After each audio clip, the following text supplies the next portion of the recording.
Back to ಸಿಹಿ ಕನಸು word. ಎಲ್ಲರೂ ಹೇಗಿದ್ದೀರಾ? ಇವತ್ತಿನ ವ್ಲಾಗ್ ಮಧ್ಯಾಹ್ನದಿಂದ ಶುರು ಮಾಡ್ಕೊಂಡಿದ್ದೀನಿ. ಏನು ವ್ಲಾಗು ಅಂದರೆ ಸ್ವಲ್ಪ ಹೇರ್ ಕೇರ್ ರೂಟೀನ್ ಬಗ್ಗೆನೇ ಹೇಳೋದಿತ್ತು. ತುಂಬ ದಿನ ಆಗಿತ್ತು ಆಫ್ಟರ್ ಹೇರ್ ಕಟ್ ನಾನು ಜಾಸ್ತಿ ಹೇರ್ ಕೇರ್ ವಿಡಿಯೋ ಮಾಡ್ತಾ ಇಲ್ಲ. ಎಲ್ಲರೂ ನಿಮ್ಮ ಹೇರ್ ಕೇರ್ ನಮಗೆ ತುಂಬ ಇಷ್ಟ ಆಗಿದೆ, ನಿಜವಾಗ್ಲೂ ಚೆನ್ನಾಗಿ ವರ್ಕ್ ಆಗೋ ಟಿಪ್ಸ್ ಇದ್ದರೆ ಹೇಳಿ ಸಿಸ್ಟರ್, ಎಲ್ಲನೂ ಮಾಡೋದಕ್ಕಾಗಲ್ಲ, ನಿಮ್ಮ ಚಾನಲಲ್ಲಿ ತುಂಬ ಇದ್ದಾವೆ ಅಂತ. ನಾನು ಏನಕ್ಕೆ ಎಲ್ಲನೂ ಟ್ರೈ ಮಾಡಿ ಅಂತ ಹೇಳ್ತೀನಿ ಅಂದರೆ, ಯಾರಿಗೆ ಯಾವುದು ಇಷ್ಟ ಆಗುತ್ತೆ, ಯಾವುದು ಮನೇಲಿ ಅವೈಲೇಬಲ್ ಇರುತ್ತೆ, ಯಾವ್ದು ಮಾಡಬೇಕು ಅನಿಸುತ್ತೋ ಮಾಡ್ಬೋದು. ನಾನು ಹೇರ್ ಕೇರ್ ಅಂತಲೇ ಒಂದು ವ್ಲಾಗ್ನ ಅಥವಾ ಯೂಟ್ಯೂಬ್ನ ಸ್ಟಾರ್ಟ್ ಮಾಡಿದ್ದೇನೆ ಅಂದರೆ ಎಲ್ಲ ಥರನೂ ನಾನು ಹಾಕಬೇಕಾಗುತ್ತೆ, ಯಾರಿಗೆ ಯಾವ್ದು ಬೇಕಾದರೂ ಇಷ್ಟ ಆಗ್ಬೋದು. ಈಗ ಆಫ್ಟರ್ ಹೇರ್ ಕಟ್ ನಾನು ಹೇರ್ ಕೇರ್ ಮಾಡ್ತಾ ಇಲ್ವಾ ಅಂತ ನಿಮ್ಮ ಪ್ರಶ್ನೆಗೆ ಉತ್ತರ, ಮಾಡ್ತೀನಿ. ಅಂದರೆ ಆಯಿಲಿಂಗ್ ಮಾತ್ರ ಕರೆಕ್ಟಾಗಿ ನಾನು ಹಾಕ್ತೀನಿ, ಮತ್ತು ಶ್ಯಾಂಪೂ ಮತ್ತು ಸೀಗೆಕಾಯಿ ಪೌಡರ್ ಅದನ್ನೆಲ್ಲ ಕರೆಕ್ಟಾಗಿ ನಾನು ಯೂಸ್ ಮಾಡ್ತೀನಿ. ಈ ಪ್ಯಾಕ್ಗಳೆಲ್ಲ ಹಾಕೋದು ಸ್ವಲ್ಪ ಲೇಟ್ ಆಗ್ತಿದೆ, ಅಂದರೆ ವಾರಕ್ಕೆ ಒಂದೇ ಸಲ ನನಗೆ ಈಗ ಮಾಡೋಕ್ಕಾಗ್ತಿರೋದು, ಯಾಕಂದರೆ ಮಗು ಇದೆಯಲ್ಲ, ಜಾಸ್ತಿ ಮಾಡೋದಕ್ಕೆ ಆಗ್ತಾ ಇಲ್ಲ. ಬಟ್ ಕಮ್ಮಿಂಗ್ ಡೇಸಲ್ಲಿ ನಿಜವಾಗ್ಲೂ ಮಾಡ್ತೀನಿ, ಯಾಕಂದರೆ ನಾನು ಮಾಡೋದ್ರಿಂದ ನಿಮಗೂ ಯೂಸ್ ಆಗುತ್ತಲ್ಲ. ಹಾಗಾಗಿ ಈಗ ಒಂದು ಆಯಿಲ್ನ ಪ್ರಿಪೇರ್ ಮಾಡ್ಕೊಬಿಡೋಣ. ಇನ್ಸ್ಟೆಂಟಾಗಿ ಆಯಿಲು, ಆನಿಯನ್ ಆಯಿಲು. ಇದನ್ನು ಯಾವುದೇ ರೀತಿ ಏನು ಆಯಿಲ್ ಹಾಕಿ ಫ್ರೈ ಮಾಡಿಕೊಂಡು ಡೀಪ್ ಫ್ರೈ ಮಾಡಿಕೊಂಡು ಆ ಆಯಿಲಲ್ಲ, ಜಸ್ಟ್ ಈ ಆಯಿಲ್ನ ತುರ್ಕೊಂಡು ಅದ್ರದ್ದು ರಸ ಏನು ಬರುತ್ತೆ ಆ ರಸ ತೊಗೊಂಡು ಅದಕ್ಕೆ ಆಯಿಲ್ ಮಿಕ್ಸ್ ಮಾಡ್ಕೊಂಡು ಹಚ್ಚೋದು. ನಾನಿಲ್ಲಿ 2 ಆನಿಯನ್ ತೊಗೊಂಡಿದ್ದೀನಿ.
ನೋಡಿದ್ರಲ್ಲ ವಿಡಿಯೋ ಹೇಗೆ ನಾನು ಆಯಿಲ್ನ ತಯಾರಿಸ್ದೆ ಅಂತ. ಇದೇ ರೀತಿಯಾಗಿ ಸರಳವಾಗಿ ನೀವು ಕೂಡ ಮನೇಲಿ ತಯಾರಿಸ್ಬೋದು.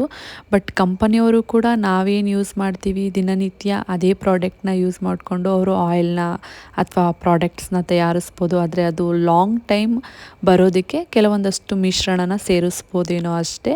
ಬಟ್ ನಾವೇನು ಯೂಸ್ ಮಾಡ್ತೀವೋ ಅದನ್ನೇ ಬಳಸ್ಕೊಂಡು ಅವರು ಕೂಡ ಹೇರ್ ಕೇರ್ಗಾಗಲಿ ಸ್ಕಿನ್ ಕೇರ್ಗಾಗಲಿ ಪ್ರಾಡಕ್ಟ್ನ ತಯಾರಿಸ್ತಾರೆ. ಇನ್ನು ನಾನು ಮಾಡ್ಕೊಂಡಿರೋ ಆಯಿಲ್ನ ಅಂದರೆ ಆನಿಯನ್ ಇನ್ಸ್ಟೆಂಟ್ ಆಯಿಲ್ನ ಕಂಪ್ಲೀಟಾಗಿ ಕೈಯಿಂದನೇ ತೊಗೊಂಡು ಹಚ್ತಾ ಇದ್ದೀನಿ. ಯಾವುದೇ ರೀತಿ ಆಯಿಲ್ ಅಪ್ಲಿಕೇಟರ್ ಯೂಸ್ ಮಾಡ್ತಾ ಇಲ್ಲ, ಜೊತೆಗೆ ಏನು ಪೋಷನ್ ಮಾಡಿ ಕೂಡ ನಾನು ಏನು ಹಾಕ್ತಾ ಇಲ್ಲ, ಹಾಗೆ ಕೈಯಿಂದನೇ ಹಾಕ್ತಾ ಇದ್ದೀನಿ. ಕೈಯಿಂದನೇ ಹಾಕಿ ಸ್ವಲ್ಪ ಹೊತ್ತು ಮಸಾಜ್ ಕೊಟ್ಟು, ಜಾಸ್ತಿ ಅಂದರೆ ಒಂದು ದಿನ ಎಲ್ಲ ಬಿಡೋದಕ್ಕೆ ಹೋಗಲ್ಲ, ಒಂದು 2ರಿಂದ 3 ತಾಸು ಅಥವಾ 4 ತಾಸು ಬಿಟ್ಟು ಹೇರ್ ವಾಶ್ ಮಾಡ್ತೀನಿ. ಬಟ್ ಜಾಸ್ತಿ ಬಿಟ್ಟರೆ ಏನಾಗುತ್ತೆ, ಆನಿಯನ್ ಇರೋದ್ರಿಂದ ಕೂದಲು ಸ್ವಲ್ಪ ಡ್ರೈ ಅನಿಸುತ್ತೆ, ಹಾಕ್ಕೊಂಡಾಗ ನಿಮಗೆ ಫೀಲ್ ಆಗುತ್ತೆ. ಬೇಕಿದ್ದರೆ ಒಂದ್ಸಲ ಟ್ರೈ ಮಾಡಿ ನೋಡಿ, ಟ್ರೈ ಮಾಡಿದ್ರೇ ಗೊತ್ತಾಗೋದು ಅಲ್ವಾ. ಆನಿಯನ್ನು ಹೇರ್ಗೆ ತುಂಬ ಅಂದರೆ ತುಂಬ ಯೂಸ್ ಇದೆ. ಬೇಕಿದ್ದರೆ ಒಂದ್ಸಲ ಗೂಗಲ್ ಮಾಡಿ ನೋಡಿ ಆನಿಯನ್ನಿಂದ ಏನೆಲ್ಲ ಪ್ರಯೋಜನ ಇದೆ ಹೇರಿಗೆ ಅಂತ. ವಾರದಲ್ಲಿ 2 ಸಲ ನಾವು ಇದನ್ನು ಯೂಸ್ ಮಾಡಿದ್ರೆ ಖಂಡಿತವಾಗ್ಲೂ ನಾವು ಒಳ್ಳೆ ರಿಸಲ್ಟ್ನ ನೋಡ್ಬೋದು. ಇನ್ನು ಇದ್ರ ಜೊತೆಗೆ ನಾವು ಫುಡ್ಡು ಹೇಳಿದ್ನಲ್ಲ, ಡೈಲಿ ಲೈಫ್ ಸ್ಟೈಲ್ನ ಚೇಂಜ್ ಮಾಡಿಕೊಂಡು ನಾವು ಕೂದಲನ್ನ ಆದಷ್ಟು ಸ್ಮೂತಾಗಿ ಸಿಕ್ಬಿಡಿಸೋದಾಗಲಿ, ಹೇರ್ ವಾಶ್ ಮಾಡೋದಾಗಲಿ, ಅಥವಾ ಹೇರ್ ಸೆರಮು, ಕಂಡೀಷ್ನರು ಜೊತೆಗೆ ಕ್ರೀಮ್ಸು ಅವನ್ನೆಲ್ಲ ಅಪ್ಲೈ ಮಾಡಬೇಕಾದ್ರೆ ಸ್ಮೂತಾಗಿ ಹ್ಯಾಂಡಲ್ ಮಾಡಬೇಕು. ಎಷ್ಟು ಸ್ಮೂತಾಗಿ ನಾವು ಕೂದಲನ್ನ ಹ್ಯಾಂಡಲ್ ಮಾಡ್ತೀವೋ ಅಷ್ಟು ನಮಗೆ ಪ್ರಯೋಜನಕಾರಿಯಾಗಿರುತ್ತೆ. ಇದಿಷ್ಟು ಇವತ್ತಿನ ವಿಡಿಯೋ. ನಿಮಗೆ ವಿಡಿಯೋ ಇಷ್ಟ ಆಯಿತು ಅನ್ಕೋತೀನಿ. ಮತ್ತು ನೆಕ್ಸ್ಟ್ ವ್ಲಾಗಲ್ಲಿ ಸಿಗ್ತೀನಿ. ನೆಕ್ಸ್ಟು ಫ್ಯಾಮಿಲಿ ವ್ಲಾಗು ಆ ಥರ ಇನ್ನೂ ತುಂಬ ಥರ ನನಗೆ ಐಡಿಯಾಸ್ ಇದೆ, ಅದನ್ನೆಲ್ಲ ನಾನು ನಿಮ್ಮ ಮುಂದೆ ತೊಗೊಬರಬೇಕು ಅಂತ ಇದ್ದೀನಿ. ನಿಮಗೇನಾದರೂ ವಿಡಿಯೋ ಇಷ್ಟ ಆಗ್ತಾಯಿದ್ರೆ ನಾನು ಮಾಡ್ತಾ ಇರೋದನ್ನು ಒಂದು ಸಬ್ಸ್ಕ್ರೈಬ್ ಮಾಡ್ಕೊಳ್ಳಿ. ಹಾಗೆ ಇನ್ನೊಂದು ಹೇಳಬೇಕು, ಯಾರೆಲ್ಲ ಯೂಟ್ಯೂಬ್ ಚಾನಲ್ನ ಸ್ಟಾರ್ಟ್ ಮಾಡಬೇಕು ಅಂತಿದ್ದೀರೋ ಚಾನಲ್ನ ಸ್ಟಾರ್ಟ್ ಮಾಡಿ ಅಂತ ಹೇಳ್ತೀನಿ. ನಿಜವಾಗ್ಲೂ ಸೋಷಿಯಲ್ ಮೀಡಿಯಾ ಪವರ್ನ ನಾವು ಯೂಸ್ ಮಾಡ್ಕೋಬೇಕು. ಒಂದು ಸಲ ನಾವು ಸ್ಕ್ರೋಲ್ ಮಾಡ್ಕೊತಾ ಹೋದರೆ ಹೇಗಿರೋರು ಹೇಗಾದರು ಅಂತ ನಮಗೆ ಕಣ್ಮುಂದೆ ಉದಾಹರಣೆ ಸಿಕ್ಬಿಡುತ್ತೆ. ಓಕೆ, ಇನ್ನೂ ಮಾಹಿತಿ ಕೊಡೋದಿದೆ, ನೆಕ್ಸ್ಟ್ ವಿಡಿಯೋದಲ್ಲಿ ಸಿಗ್ತೀನಿ. Thank you.